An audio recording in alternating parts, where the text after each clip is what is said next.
YouTube पर channel को subscribe कर लीजिएगा। जब भी आप किसी भी तरह की परेशानी में या दुविधा में हो तो इस श्रीमद् भगवत गीता को पढ़ लें। इस ग्रंथ को पढ़ने से आपको अपनी परेशानी का हल जरूर मिल जाएगा। जो लोग चिंता या तनाव में रहते हैं उनको श्रीमद् भगवत गीता जरूर पढ़ना चाहिए। इसे पढ़ने से चिंता एकदम दूर हो जाती है। भगवत गीता में कहा गया है कि कर्मों से डरिए, ईश्वर से नहीं, क्योंकि ईश्वर माफ कर देता है लेकिन कर्म कभी माफ नहीं करता। माली पौधों में पानी प्रतिदिन देता है लेकिन फल सिर्फ मौसम में ही आता है। इसीलिए जीवन में धैर्य रखें, हर काम अपने समय पर ही होगा। यदि कोई बड़े से बड़ा दुराचारी भी अनन्य भक्ति भाव से मुझे भजता है तो उसे भी साधु ही मानना चाहिए और वह शीघ्र ही धर्मात्मा हो जाता है तथा परम शांति को प्राप्त होता है। मैं सभी प्राणियों को एक समान रूप से देखता हूँ। मेरे लिए ना कोई कम प्रिय है ना ही ज्यादा, लेकिन जो मनुष्य मेरी प्रेम पूर्वक आराधना करते हैं वो मेरे भीतर रहते हैं और मैं उनके जीवन में आता हूं। आप सच बोलने का साहस तो कीजिए, परिणाम भुगतने की शक्ति परमात्मा देंगे।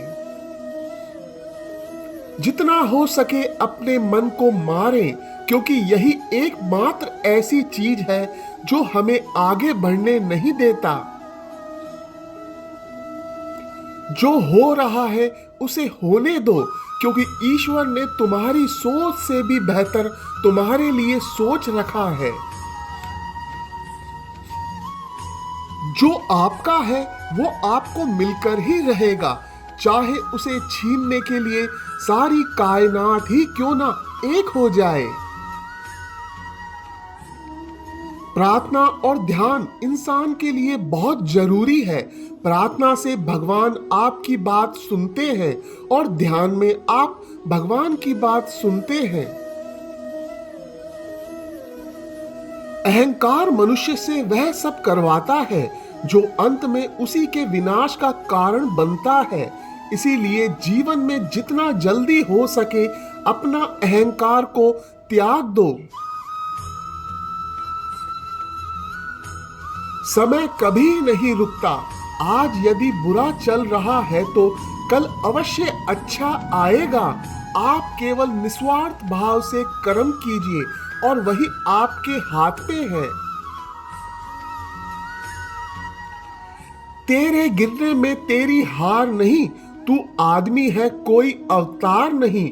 गिर उठ चल फिर भाग, क्योंकि जीवन संक्षिप्त है, इसका कोई सार नहीं।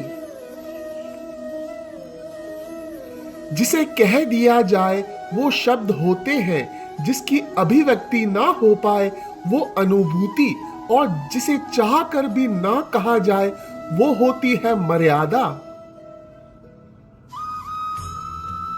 कभी कभी जीवन में आगे बढ़ने के लिए उन चीजों और व्यक्तियों को भी त्यागना पड़ता है जो कभी तुम्हारी हृदय की गहराई में विलीन थे।